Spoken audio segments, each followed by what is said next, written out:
Good morning, everyone. Today's going to be quite a bit different from what you may have expected. If you've been coming for a while, you know that I do a series of, my talks go in a series of 5 topics, and then I do 5 talks for each topic. And you also know that talk 5 of each topic has extra purpose. It drives the overall point home in a different way through a ceremony or purposeful play. And yes, I'm in flats. There's a reason, you'll see. Earlier this week, somebody asked me why I do this at the 5th talk, why I try to think outside the box and make a big point at the end. And by their tone, I'm thinking that they thought it was like a gimmick or some kind of a display or something, but it's not. I do it because it's my last chance to give you an opportunity to really shift something major in your life.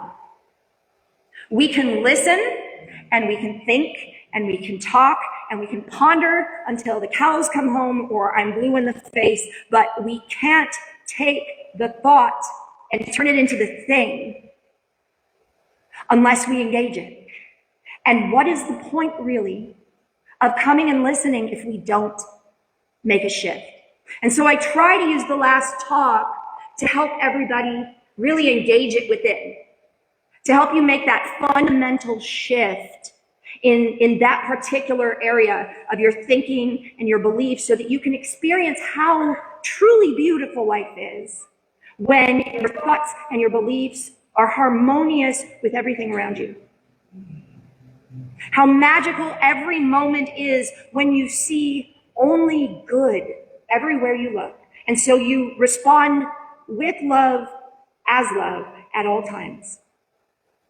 I do this because I try to give you roadmaps for the path of peace and keys to those mental locks which bar our entry into an experience of oneness. That's why I do it. So today, in these next several minutes together, I invite you to step onto the path with me and gather the keys. And when you leave here, use them. Because if you shift, then the world shifts. It is possible to live from a permanent state of bliss, and a world of bliss begins with you. Now, last Sunday, I told you that I had no idea what I was going to do to end this series today, but I knew it would be powerful. And I brainstormed a little bit on Tuesday afternoon with AI. AI got me nowhere. But Tuesday night during A Course in Miracles, that's when it all began to take shape. We were reading from the beginning of chapter 20. And if you know ACIM, then you know that it's either beautifully, tenderly poetic, or it's completely baffling. There's one or the other. And this week, it was the former. In this chapter, it talks about Holy Week. That is the week beginning in Palm Sunday and ending in the resurrection on Easter. And it says on page 425, this week begins with palms and lilies. The white and holy sign, the Son of God is innocent. Let no dark sign of crucifixion intervene between the journey and its purpose, between the acceptance of the truth and its expression. This week we celebrate life, not death, and we honor the perfect purity of the Son of God and not his sins. Now, all of that I just said, it jives with that biblical Easter story we've all been told, right?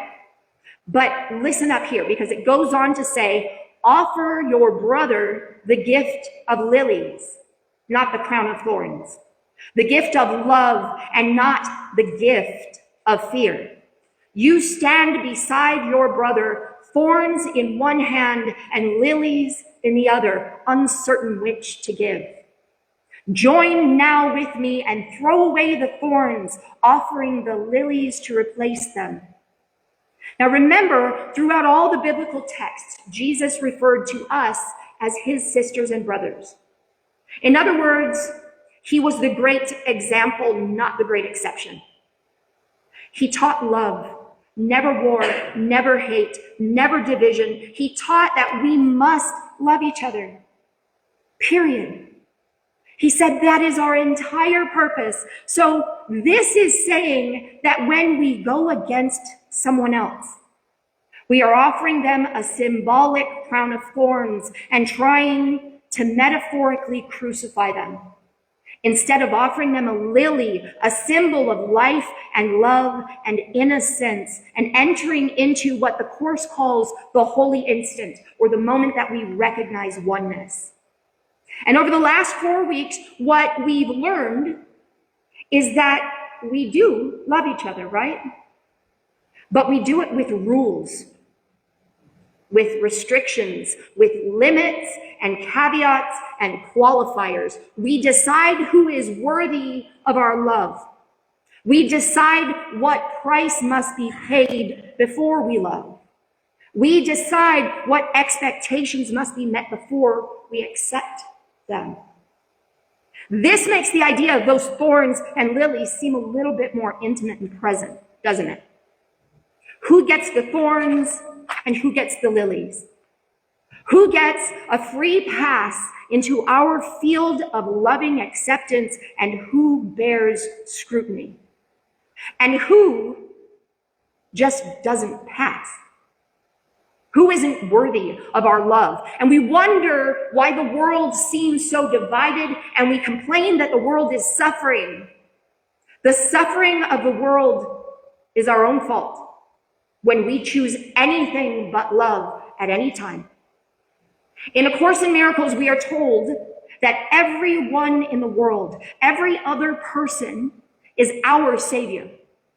In other words, they are here to teach us something about ourselves. Everyone who makes us feel big feelings is here to teach us about ourselves. Knowing that is really important, because it goes on to say, here is the value that you lay upon your brother and on yourself. Here is your gift to both, your judgment on the Son of God for what he is. Forget not that it is your Savior to whom the gift is offered. Offer him thorns, and you are crucified. Offer him lilies, and it is yourself you free. In other words, when we condemn others, we not only deny ourselves the opportunity to learn something really important about ourselves, but we go against everything that Jesus taught, and we hurt ourselves.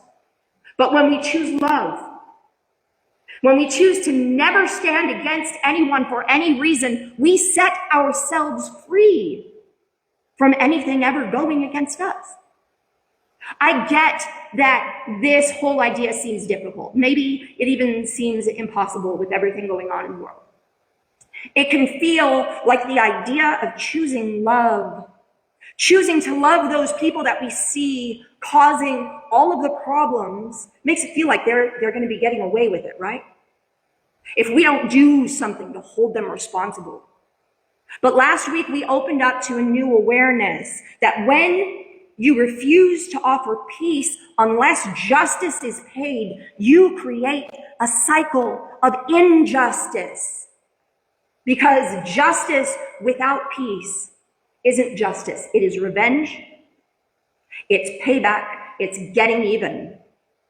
And revenge, payback, and getting even, they all invite more revenge, payback, and getting even.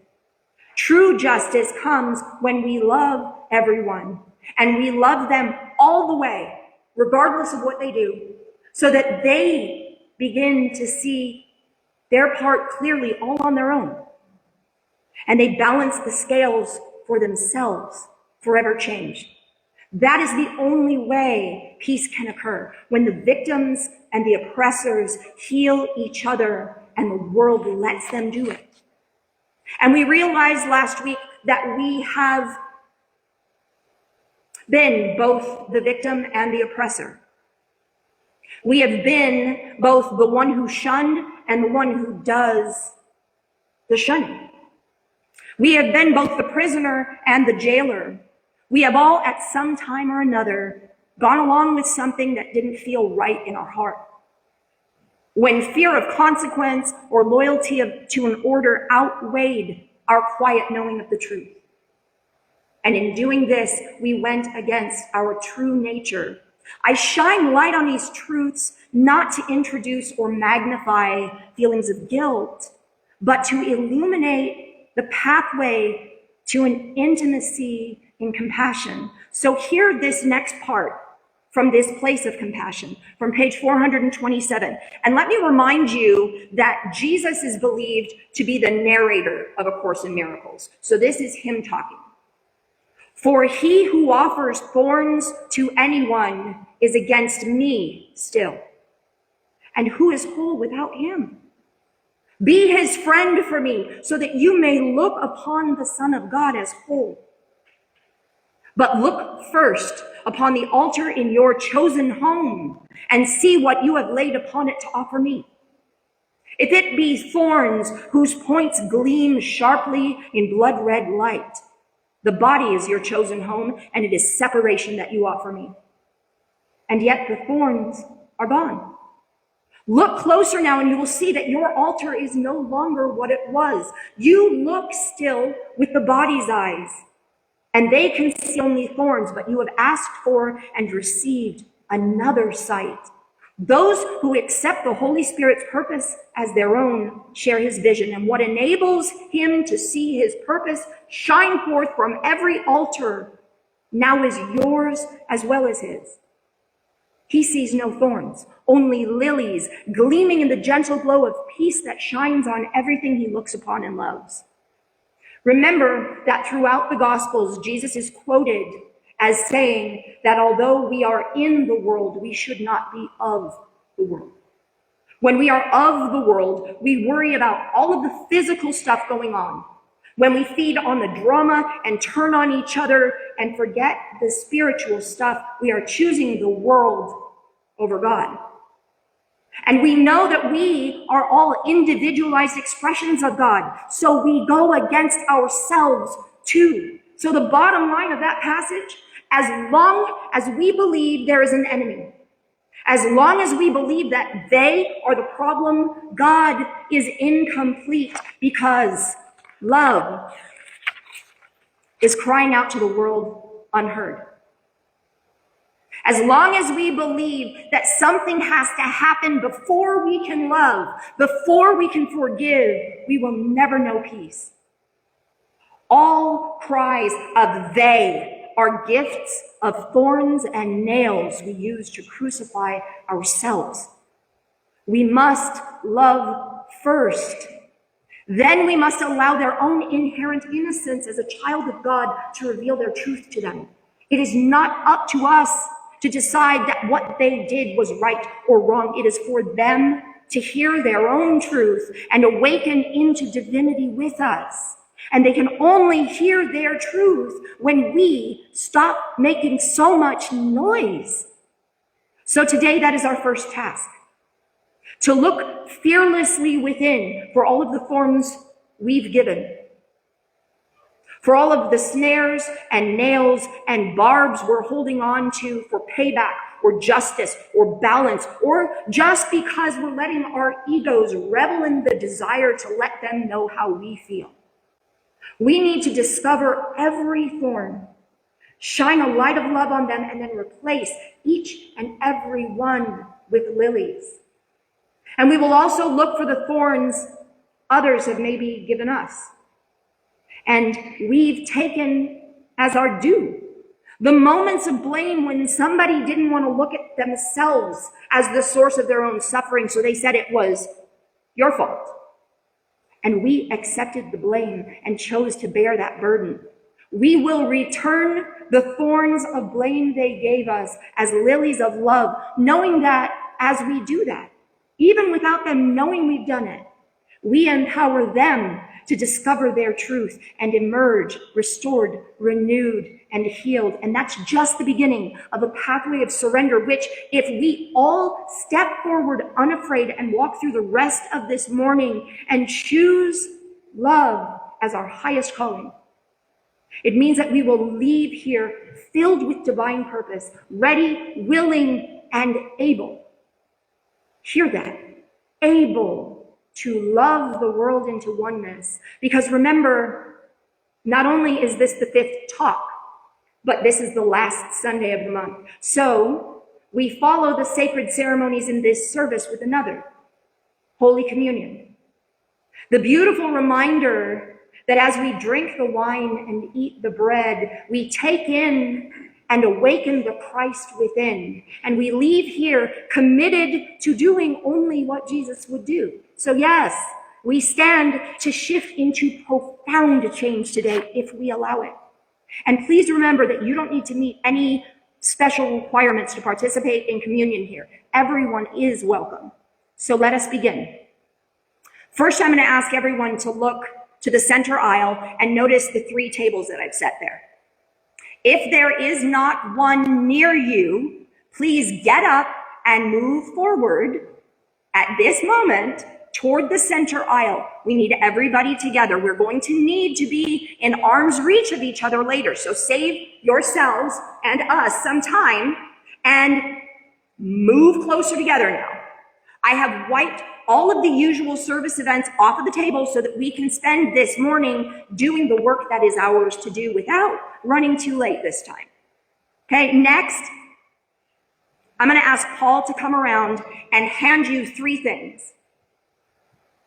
Paul is going to bring you a thorn, a tangible and visible example of the kinds of thoughts that we've been carrying around, and a couple of slips of paper and also a pencil. And while you're waiting for him to deliver those things, please pick up a hymnal from in front of you.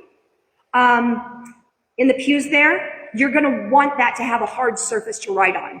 And then I want you to just settle in and quietly examine the thorn and what it stands for, who it stands for.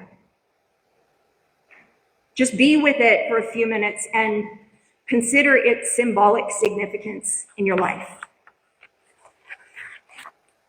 It's coming around. And while you're waiting for it, you can still begin to ponder the thorns in your life.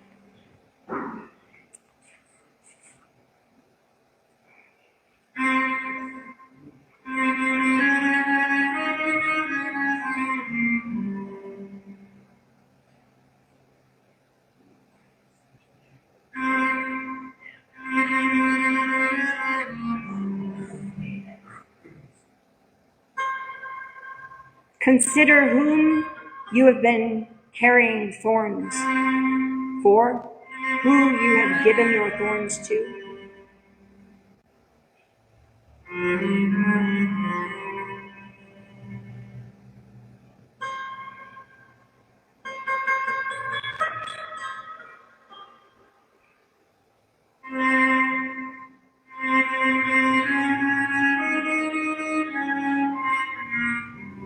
And now while we're almost ready, I'd like you to take a slow, full breath in and then release. Let your eyes remain on the thorn in your hand. Don't judge it. Don't fear it. Just consider it. This thorn is symbolic of something within you. A thought, a belief, an old wound, something sharp that catches when you reach out for love.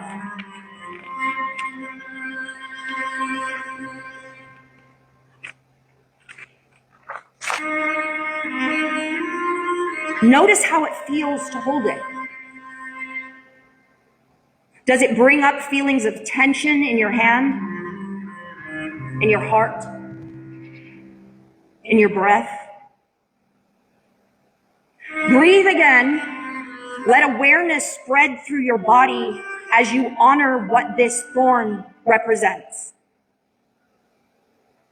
And now imagine holding it before the altar of your own pure, innocent soul and seeing it illuminated by a soft golden light.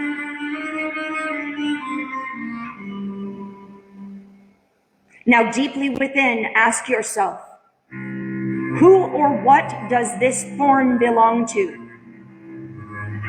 To whom or what have I given the thorn of blame, of judgment?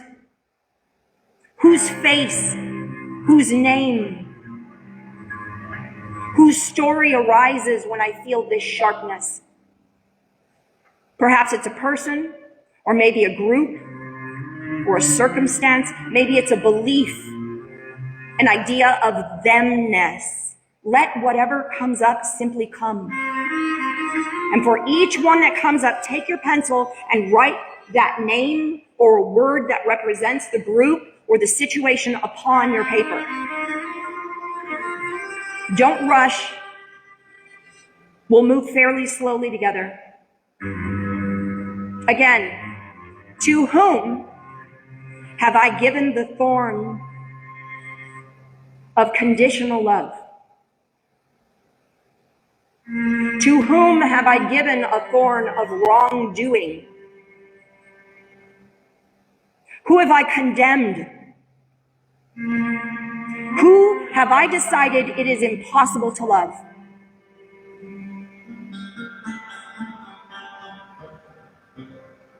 I'm going to ask Kim Hebert to come up now and sing a song which I think will help us to dig into this idea a whole lot more deeply. So stay focused on your thorn, your thoughts, and your inner truth while she sings.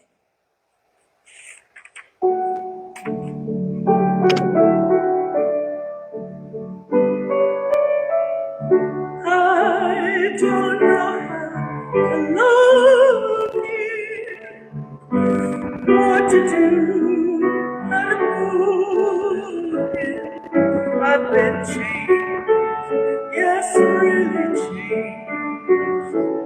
In these past days, when I see myself, I seem like someone else.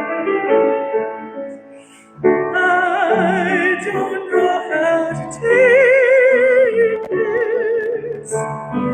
I don't see why he moves me. He's a man. He's just a man. And I've known so many men before in very many ways. He's just a man. Should I bring him down? Should I scream and shout? Should I speak of love? Let my feelings out. I don't know how to do this. What's it all about?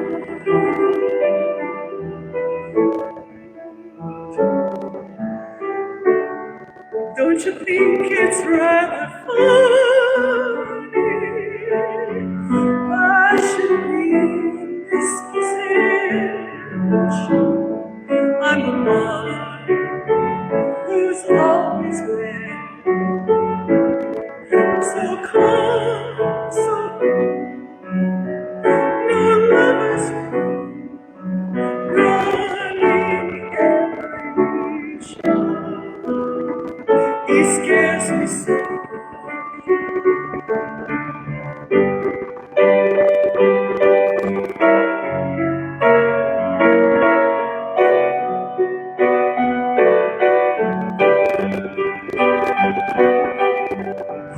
I never thought I'd come to this. What's it?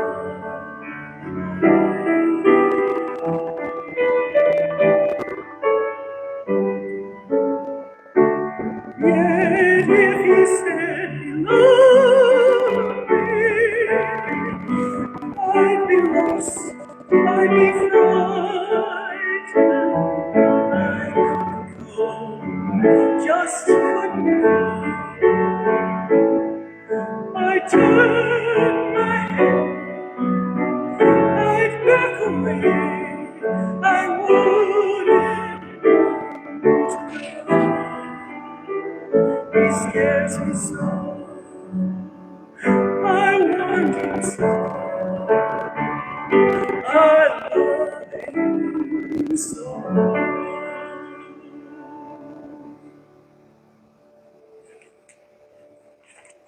The song shifts. You consider it from this new place, doesn't it? Continue to breathe and keep examining the thorn and let the next layer reveal itself. Are there other types of thems, other people or groups that you've stood against?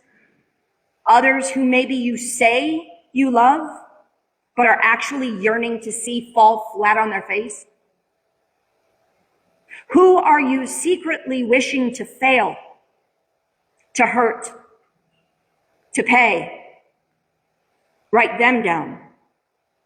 Write down the names of those whose suffering you have rationalized, or maybe whose struggle you've celebrated, even for a moment.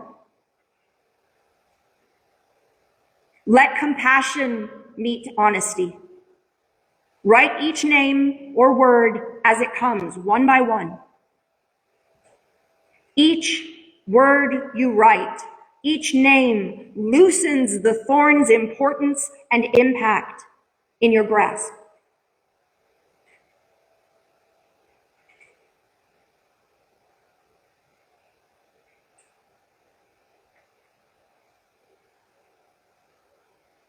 And now look deeper inward at the thorns you've accepted from others, words or judgments from others which you believe about yourself. Moments when someone's pain became your guilt, when their accusation became your burden. These too are thorns, quietly piercing the heart of your own innocence, causing you pain, causing you suffering. Write these down as well. Each name, each word is a release, not of anger, but of false responsibility. Who cast you aside? Who made you feel unwanted, unworthy, unloved?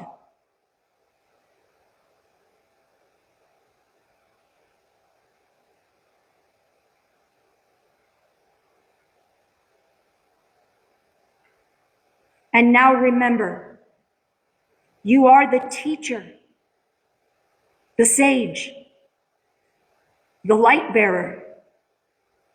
Whatever happened was not a punishment, it was not a failure, but it was a sacred appointment for someone to learn about themselves.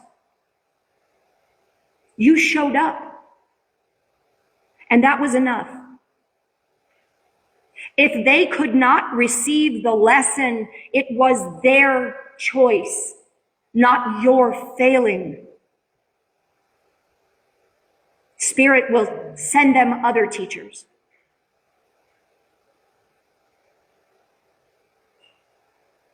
You were a gift, not a curse. Your work is complete. Your heart may rest. When you are ready, rise slowly and walk to one of the bowls of water. As you approach, hold the thorn in one hand and your paper in the other gently. Feel the weight of what you are about to release. You may choose to keep the thorn as a tangible and visible reminder throughout your life that any thought against another person harms you, or if you wish, you may place your thorn into the small bowl on the table and leave it behind. It is up to you. But look once more at the words you've written. Bless each name, each memory, each burden, and then with quiet reverence, place your paper into the water and gently stir. Watch as it dissolves, every word, every thought, every mental thorn melting away. Let the water of truth wash them clean from within you.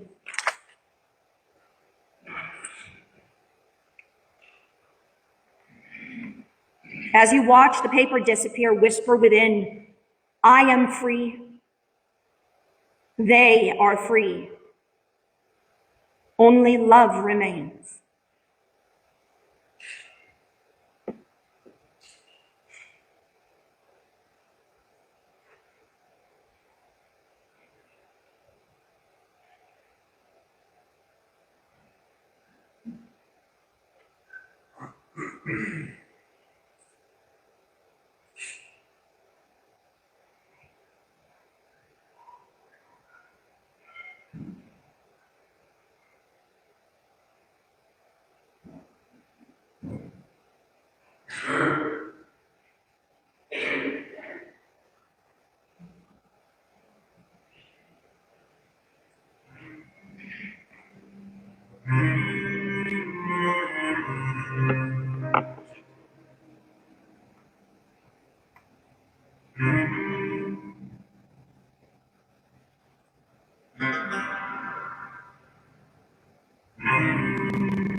I am free. They are free. Only love remains. If you have not yet stepped to the bowls to release your paper, please do so now, or raise your hand for assistance so that someone can do it for you.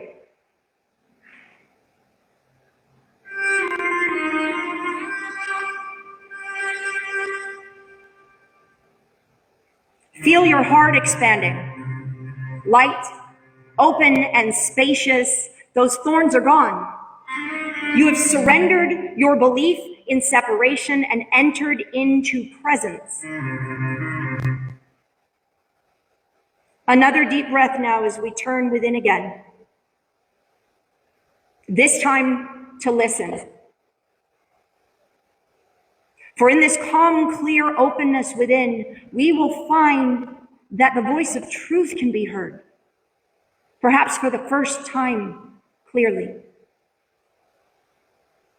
Close your eyes. Feel the cool spaciousness that remains where the thorns once were. Just breathe into that freedom and that perfect stillness which remains.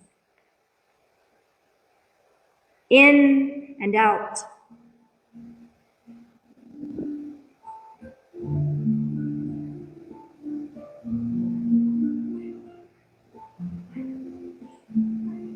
Each breath is an invitation to dissolve more deeply into peace.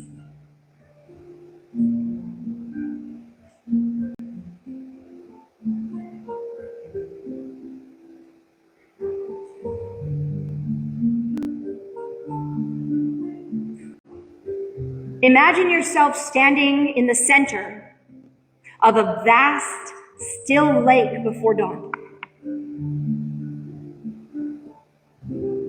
The surface of the water is perfectly smooth, mirroring the first glimmer of light on the horizon.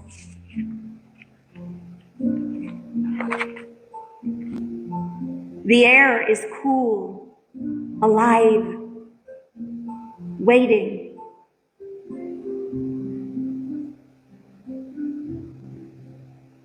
You somehow sense that something holy is about to speak, but not in words,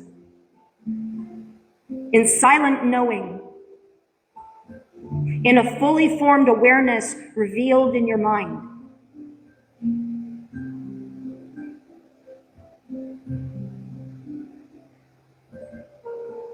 Feel the silence around you expanding, stretching beyond sound, beyond thought. Thoughts may float across the surface of your mind like faint ripples. Just let them pass. Beneath them is an ocean of stillness. Sink into it. Deeper and deeper still until you feel the pulse of the one life moving quietly within you.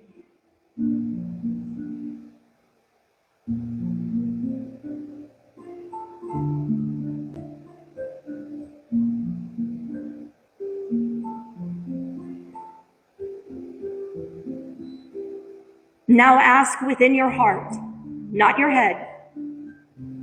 Ask this simple question. Beloved presence, what is my word of truth? That perfect word which speaks of my purpose. Not the word I choose, but the word you reveal.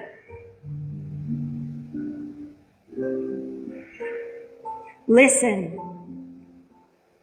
Not with your ears, but with your entire being.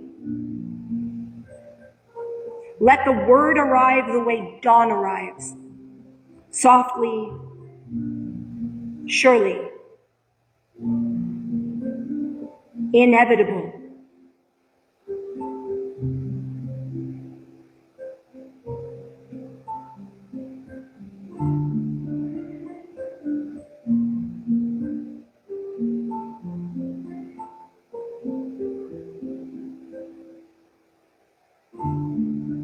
When it comes, it may appear as a sound, an image, a feeling, a color. You may hear it clearly or sense it quietly. However it comes, trust it.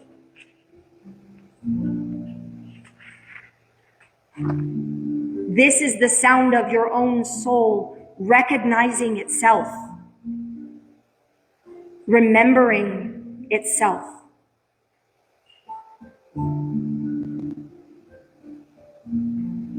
This is the word you were given only for you at your inception, and which you have always known.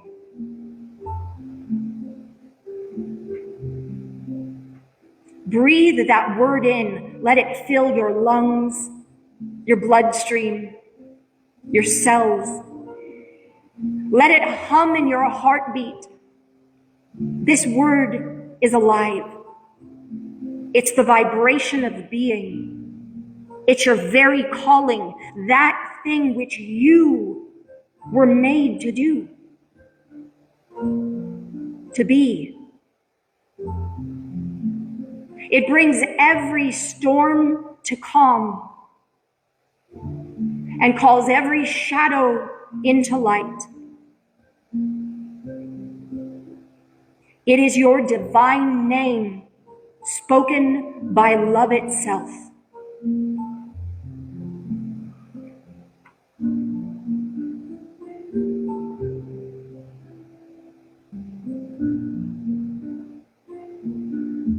Now please approach the bowl once more.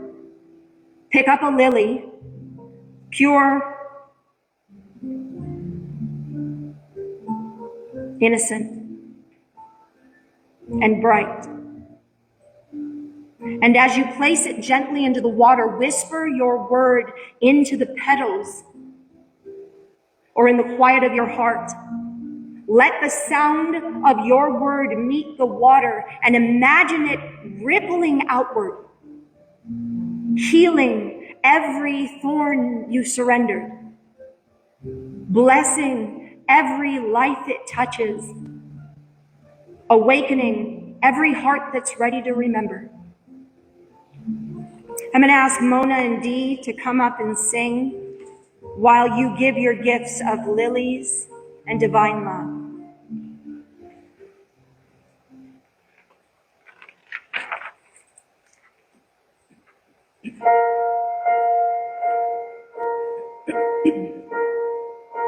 Some say love, it is a river that drowns the tender reed. Some say love, it is a razor that leaves your soul to bleed. Some say love, it is a hunger, an endless need. But I say love, it is a flower, and you, it's only seed.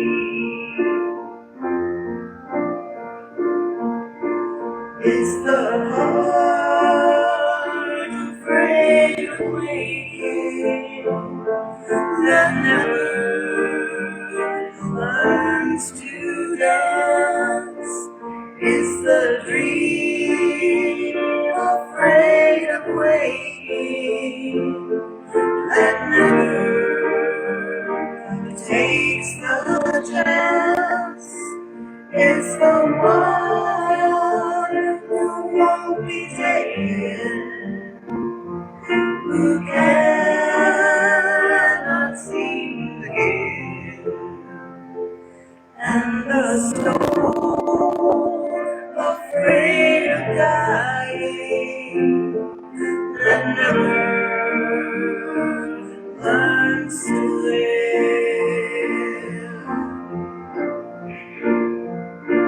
When the night has been too lonely and the road has been too long, and you think that love is only for the lucky and the strong, just remember in the winter, far beneath the bitter snows, lies the sea that with the sun's love in the spring becomes the rose.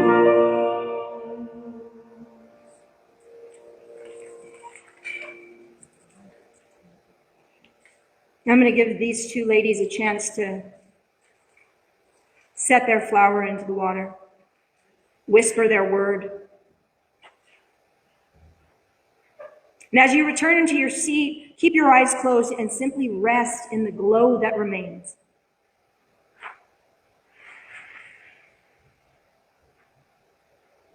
The word which arose in you, it is love's promise made audible. And let us recognize that from this moment on, when the moment arises for us to offer love or pain, when the question, what do we offer here, arises, our answer shall forevermore be only lilies, only love. The word is love's promise revealed, the blossom of perfection fully bloomed. It speaks to you in dreams, in laughter, in stillness, in wind. It will remind you again and again, you are the light of God, and all is well. And now we have one more movement to complete surrender. You may have wondered what my costume is supposed to be up here, as I stand up here dressed all in white. No, I'm not a character. I'm actually what we all are when we're living here in this human experience, fully invested in the day-to-day business of living a life in a body. I am a human projection screen. I am blank and white and pure and innocent, and as I move about in the world, others around me project their fears and judgments upon me. I am, to their eyes, exactly what they believe me to be, but when they aren't looking at me, this is my truth. Light, innocence, purity.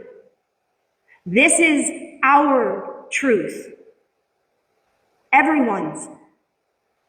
We are love made flesh. We are the light of the world. There is no exception. We were made of love, by love, placed here to be love. I have often used the image of a ribbon or thread of golden light to describe our divine connection. It's something that most of you have heard me talk about before, and I wanted to look at it in a different way today. I'm going to ask Paul to hand out some ribbons now.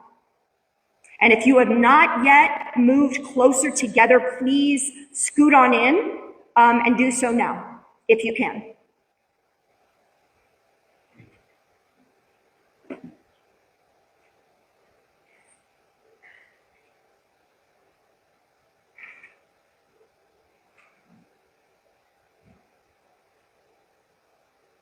As it arrives to you, look at this golden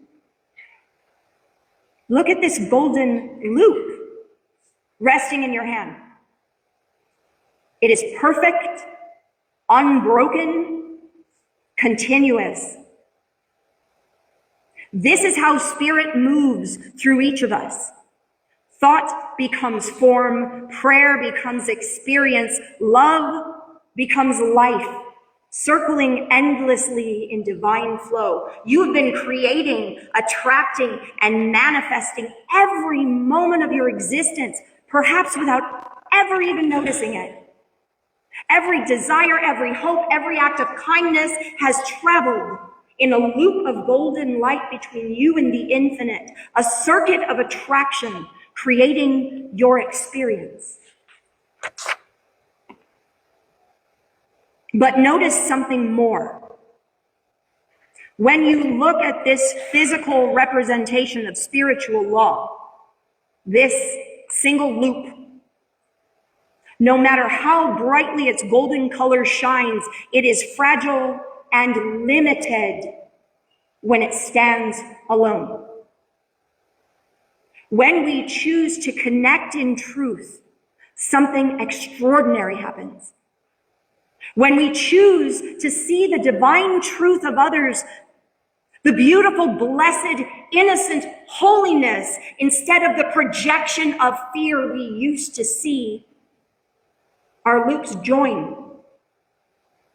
What was once only a cycle of prayer and answer becomes a powerful connection of divinity. The circles link one through another until what was once used only by us, for us, becomes a living chain of golden light. Energy flows freely through us all, weaving what was many into one. Yes, our circle still moves blessings into our lives as we believe, but now we're also joined with our Holy Family, and the power of that unified one is stronger. In that joining, strength is multiplied, power expands, and love recognizes itself. Turn to someone near you, please. Offer one side of your loop and receive theirs. Slide them together.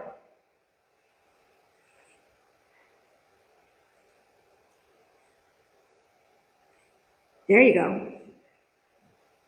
Link to link, If you loop one end through and then loop it back through yours, they will link. One to another, soul to soul. Keep connecting. I'm going to ask Eddie to come on up and sing for us while we continue. Keep going. Keep joining. Bring it into more. If you need to, move closer to people. Y'all on this side might have to move to that side once you're all tied up.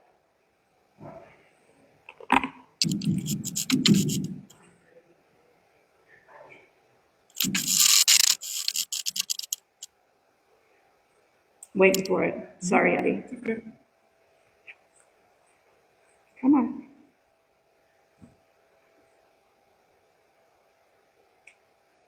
As soon as this track opens, he will sing.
And in it, I would weep the innocence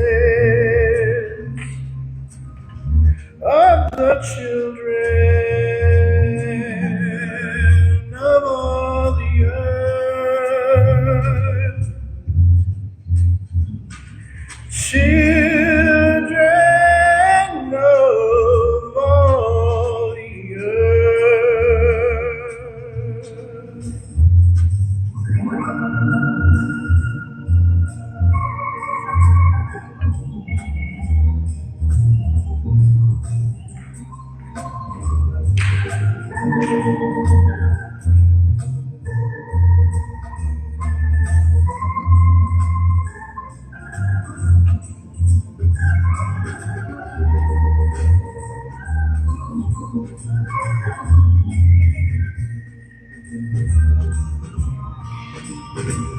Want to show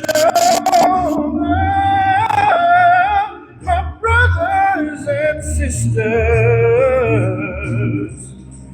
my rainbow design, 'cause I would bind up this sorry world with hand and heart and mind.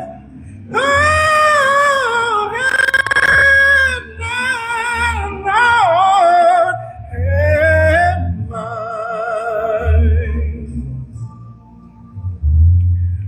Oh, had I golden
Thank you, Eddie.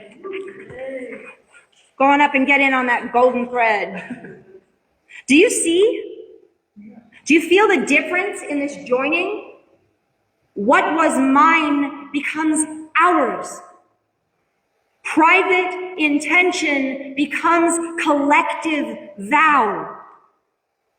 Separate circles become a lifeline. This is not metaphor. This is metaphysics made visible. Through this golden cord, the one in our hearts, the one in our souls, blessings amplify, prayers accelerate, courage increases, and love recognizes itself. Feel what happens as the light of your intention. Go within and join the inner thread and feel this. As the light of your intention joins others, the connection strengthens, and suddenly we are no longer isolated seekers of good. We are the very fabric of goodness itself. Look around you. This is symbolic, but it's very real. What was once many small circles of light has become a living testament to oneness. This is a lifeline of humanity, a strong and shining bond that can never be broken. Through this, every prayer travels faster, every blessing multiplies, every act of love amplifies beyond measure. This is how we change the world. Not by pulling the thread toward ourselves, but by weaving it through every heart. Look at what we make together. This extends everywhere you go. You only need to intend it. One cord, one strength, one love. This is the tapestry of oneness, and it is alive in us right now. I'm going to ask you to join me in a vow of surrender. If you choose to take this vow, please keep holding that golden line, close your eyes, and repeat after me. I vow to give lilies where I once gave thorns. I vow to give lilies where I once gave thorns. I vow to see the innocence in every face. I vow to see the innocence in every face. I vow to live my word of truth aloud. I vow to live my word of truth aloud. I vow to join my golden thread with all. I vow to join my golden thread with all.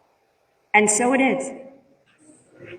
I'm going to ask our usher to come up for the offering. But while the choir is singing and the basket is being passed, you can set down your ribbon. But there is something more for you to do. While we sing, please take a new lily from the vase that Paul has brought out, and then give it away to someone. Exchange lilies with each other while we sing. Get used to living from this surrendered place where thorns cannot exist and only love remains. Let's practice giving the gift of lilies until it's all we know how to give, and let us surrender into oneness, into the recognition that what we project onto others isn't truth, it's fear.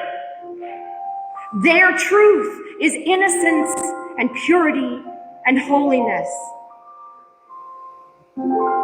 Let us repeat our offertory blessing twice.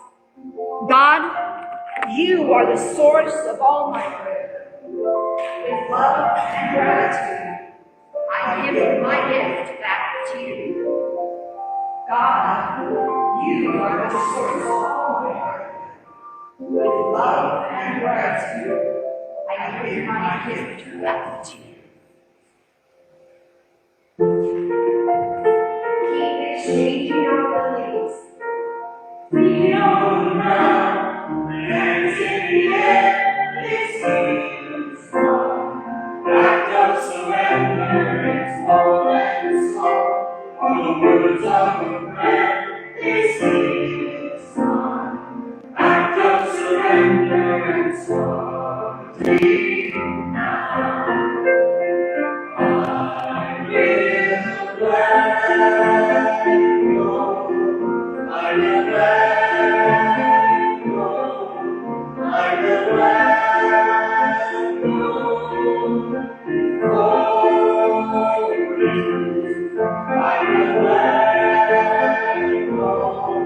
I will let go. I will let go. Oh, and starting inside out. Feet on the ground, hands in the air, this is mine. Act of surrender is more than song. The words of prayer, this is mine. Act of surrender is more than now. I will let go. I will let go. I will let go. Oh, please. I will let go. I will let go. I will let go. Oh, please. And starting now is our all that I am, all that I've been, I lay it all down with this song as we sing.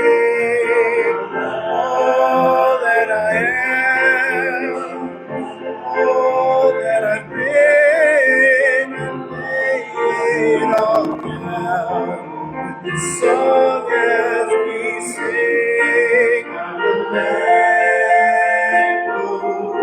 I will let go. I will let go for you. I will let go. I will let go. I will let go for you. I will let go. I will let go. I will let go for you. I will let go. I will let go. I will let go for you. Starting now, this I love.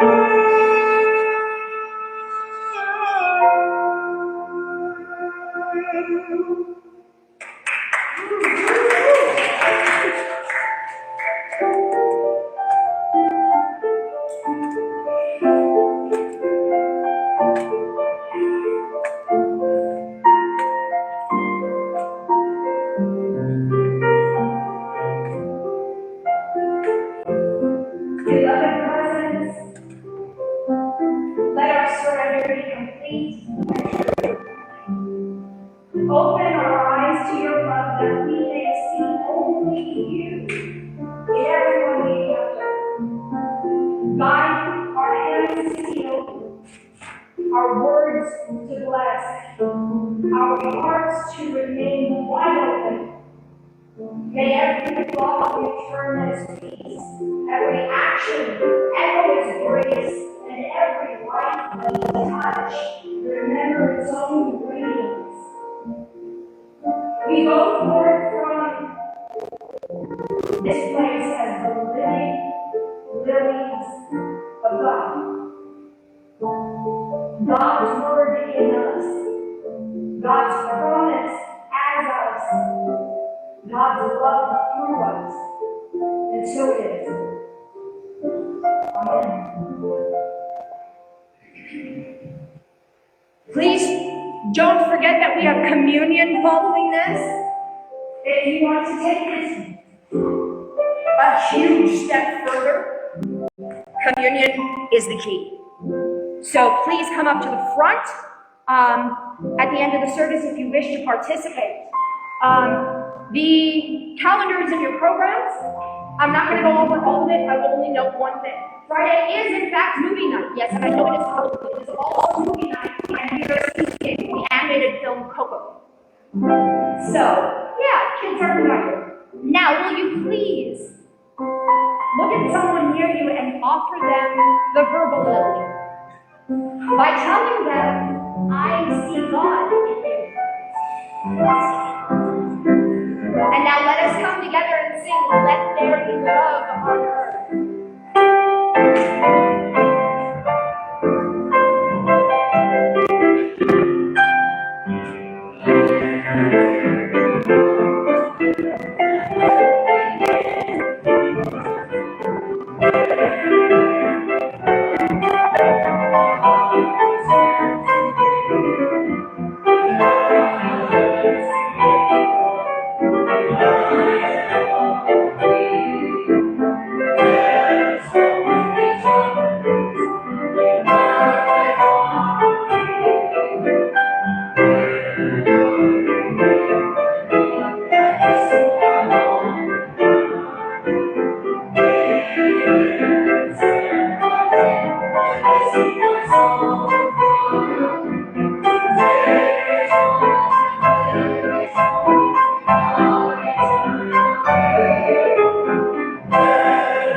The love of God enfolds us, the power of God protects us, and the presence of God watches over us.